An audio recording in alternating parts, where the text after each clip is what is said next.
നിങ്ങളുടെ ജീവിതം പാഴാക്കുന്നു എന്നതിൻ്റെ അടയാളങ്ങളാണ്.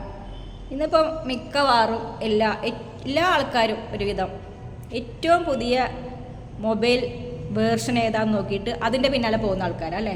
നമ്മുടെ കയ്യിൽ അത്രയും നല്ല ഫോണുകൾ ഉണ്ടായിട്ട് പോലും ഏറ്റവും പുതിയ ലേറ്റസ്റ്റ് ഏതാണോ ലോഞ്ചിങ് ചെയ്യുന്നത് അതിൻ്റെ പിന്നാലെ പോകും. അതൊരു സ്റ്റാറ്റസിൻ്റെ ഭാഗമായി മാറിയിരിക്കും. നമുക്ക് ആവശ്യമുണ്ടെങ്കിലും ഇല്ലെങ്കിലും നമ്മൾ അതിൻ്റെ അങ്ങനെ ആയിരിക്കണം, അതിൻ്റെ പിന്നാലെ പോകാൻ തോന്നിയിരിക്കും. അതുപോലെ നമ്മൾ മറ്റൊരാളെ കണ്ടുമുട്ടുമ്പോൾ മറ്റുള്ളവരെക്കുറിച്ച് വിമർശിക്കാനാണ് കൂടുതൽ സമയം ചെലവഴിക്കുന്നത്. ഗോസിപ്പുകൾക്ക്, പ്രത്യേകിച്ച് സ്ത്രീകൾ, പുരുഷന്മാരും മോശമൊന്നുമല്ല. നമ്മളൊന്ന് ശ്രദ്ധിച്ച് നോക്കും, രണ്ടാൾ തമ്മിൽ സംസാരിക്കുന്നതിൻ്റെ ഇടയിൽ എത്ര പ്രാവശ്യം നമ്മൾ വേറൊരാളെ കുറിച്ച് വിമർശിക്കുന്നുള്ളൊരു വർത്താനം, ഒരാളെക്കുറിച്ച് മോശം പറയുന്ന വർത്താനം എന്തായാലും വരുന്നുണ്ട്. വേസ്റ്റാക്കുകയാണ് നമ്മൾ. എന്തിനാണ് നമ്മൾ മറ്റുള്ളവരെ വിമർശിക്കുന്നത്? നമുക്ക് തന്നെ ഇഷ്ടംപോലെ വിമർശനങ്ങളുണ്ട്. നമ്മൾ നന്നായിട്ട് പോരെ മറ്റുള്ളവരെ വിമർശിക്കുന്നത്. അതുപോലെ ഫേസ്ബുക്ക്, യൂട്യൂബ്, ഇൻസ്റ്റാഗ്രാം അങ്ങനെയുള്ള സോഷ്യൽ മീഡിയയിലൊക്കെ വരുന്ന നല്ല നല്ല പോസ്റ്റുകൾ, നല്ല വീഡിയോസൊക്കെ കാണുമ്പോൾ നമുക്ക് അസൂയ തോന്നാറുണ്ടല്ലേ. എന്തിനാണ് അസൂയപ്പെടുന്നത്? അതൊക്കെ ക്യാമറയുടെ മുന്നിൽ കാട്ടുന്ന ആക്ടിങ്ങുകളാണ്. അത് മനസ്സിലാക്കി കഴിഞ്ഞാൽ ആ ഒരു അസൂയയുടെ ആവശ്യം അവിടെ വരുന്നില്ല. അതുപോലെ നിങ്ങൾ തൊഴിലില്ലായ്മയെ വെറുക്കുന്നതിനേക്കാൾ കൂടുതൽ നിങ്ങൾ നിങ്ങളുടെ ജോലിയെ വെറുക്കുന്നു ഇല്ലേ. ഇഷ്ടപ്പെട്ടൊരു ജോലി ചെയ്യുന്നവരൊന്നും ആരും ആഗ്രഹിക്കുന്ന ജോലിയൊന്നും ആയിരിക്കില്ല ചിലപ്പോൾ കിട്ടിയിട്ടുണ്ടാവുക. പക്ഷെ കിട്ടിയ ജോലിയെ നമ്മൾ വെറുക്കാതിരിക്കുക. ജോലി ഇല്ലാത്തതിനേക്കാൾ എത്രയോ നല്ലതല്ലേ കിട്ടിയൊരു ജോലി, നമുക്കൊരു വരുമാന മാർഗം കിട്ടുന്നൊരു ജോലി. ആ ജോലി നമ്മൾ ഇഷ്ടപ്പെടാതെ വെറുത്തുകൊണ്ട് ചെയ്താൽ നമുക്ക് ഒരിക്കലും അതിൽ സന്തോഷം കണ്ടെത്താൻ കഴിയില്ല.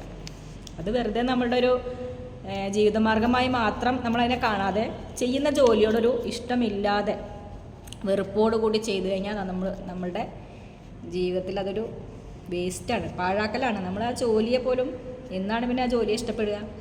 ഓരോ ജോലിക്കും അതിൻ്റേതായ ബുദ്ധിമുട്ടുകളും ഉണ്ടാവും. എല്ലാ ജോലിക്കും ബുദ്ധിമുട്ടുകളുണ്ട്. ഒരു ജോലി എളുപ്പമൊന്നുമല്ല. അപ്പോൾ ഉള്ള ജോലി ഇഷ്ടപ്പെട്ട് ചെയ്തു കഴിഞ്ഞാൽ അതൊരിക്കലും ഒരു ഭാരമാവില്ല. ഇഷ്ടപ്പെട്ട് ചെയ്ത് നോക്കി നോക്കൂ, അപ്പോൾ അതൊന്ന് മനസ്സിലാവും. അതുപോലെയാണ് ഭക്ഷണം, ലൈംഗികത, പുകവലി, മദ്യപാനം അല്ലേ. ഇതിലൊക്കെ മാത്രമാണ് നിങ്ങളുടെ സന്തോഷത്തിൻ്റെ ഉറവിടമെന്ന് വിശ്വസിക്കുന്നത് ഇതിലൊക്കെയാണ്.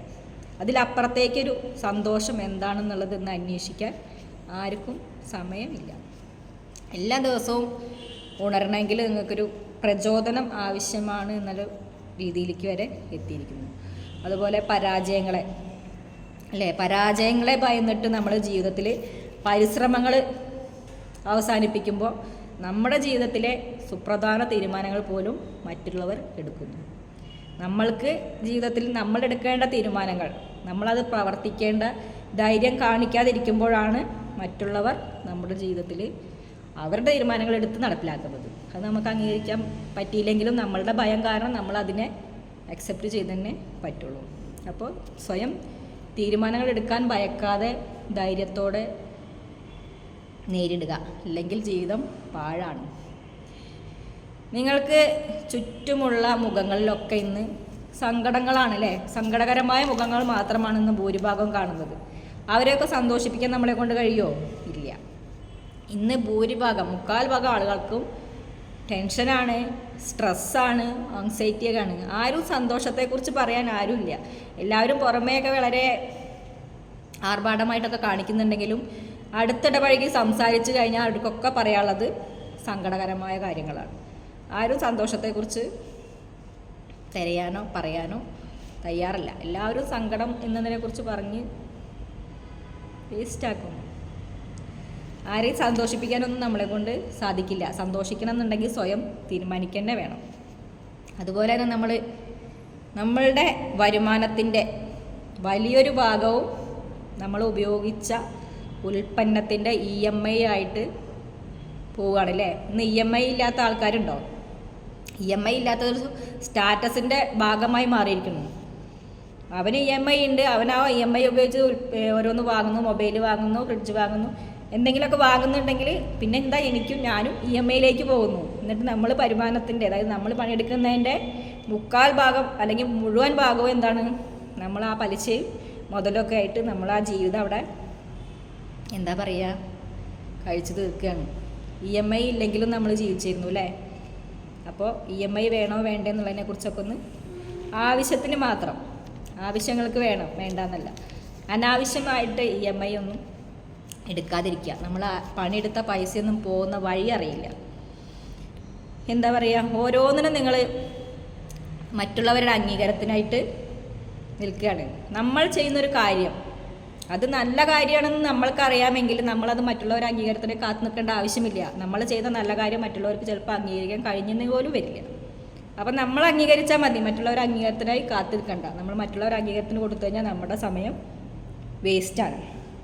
എന്നിട്ട് നമ്മളുടെ നിരാശ അല്ലേ, മറ്റുള്ളവരുടെ അംഗീകാരത്തിനായി കാത്തു നിന്നിട്ട് നമുക്ക് നിരാശ ഉണ്ടാവുക. ആ നിരാശ നമ്മൾ പുറത്തുവിടാൻ നമ്മളെ കുടുംബാംഗങ്ങളെ വലിച്ചാരും അല്ലേ? അങ്ങാടിയിൽ തോറ്റതിന് അമ്മയോടെന്ന് പറഞ്ഞ പോലെ എല്ലാത്തിനും ഉണ്ടാവും ഒരു അമ്മയും അച്ഛനും. അതല്ല വേണ്ടത്. നമ്മളുടെ കാര്യം നമ്മളാണ് ചെയ്യേണ്ടത്. നിങ്ങളുടെ ജീവിതം മെച്ചപ്പെടുത്തണം എന്നുള്ളത് നിങ്ങളുടെ ആവശ്യമാണ്. നിങ്ങൾക്ക് നിങ്ങളുടെ ജീവിതം മെച്ചപ്പെടുത്താൻ ഒന്നും ചെയ്യാൻ കഴിയില്ല എന്ന് നിങ്ങൾ വിശ്വസിച്ച് കഴിഞ്ഞാൽ പിന്നെ നിങ്ങൾ ആൾക്കൂട്ടത്തിൽ ഏകാന്തത അനുഭവിക്കുന്നുള്ളൂ. നിങ്ങളുടെ ജീവിതം മെച്ചപ്പെടുത്തുന്നത് നിങ്ങളുടെ മാത്രം ഉത്തരവാദിത്തമാണ്.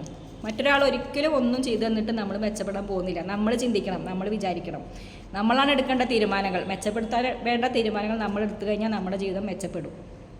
അതെന്ന് വിശ്വസിച്ച് പ്രവർത്തിക്കാൻ തുടങ്ങുന്നോ അന്ന് നിങ്ങൾ വിജയിച്ചിരിക്കും. ഓക്കെ, ജീവിതം പാഴാക്കാനുള്ളതല്ല, കുറച്ച് സമയമുള്ളൂ ജീവിതം. അത് നമ്മൾ അതിനെക്കുറിച്ച് ചിന്തിക്കുന്നേ ഇല്ല. നമുക്കിനി എത്രയോ വർഷങ്ങൾ ഇങ്ങനെ മുന്നിൽ എടുക്കുക എന്നുള്ള ആ ഒരു അഹങ്കാരത്തിലാണ് ഇന്ന് ജീവിക്കുന്നത്. ഒരിക്കലും ഇല്ല, ഏത് നിമിഷവും അവസാനിക്കും. ഉള്ള സമയം മാക്സിമം ധൈര്യത്തോടെ ജീവിതത്തെ നേരിട്ട് ജീവിതം സ്വയം മെച്ചപ്പെടുത്തി സ്വയം സന്തോഷം കണ്ടെത്തി കഴിഞ്ഞാൽ നന്നായി ജീവിക്കാം. പാഴാക്കാനുള്ളതല്ല. ഓക്കെ.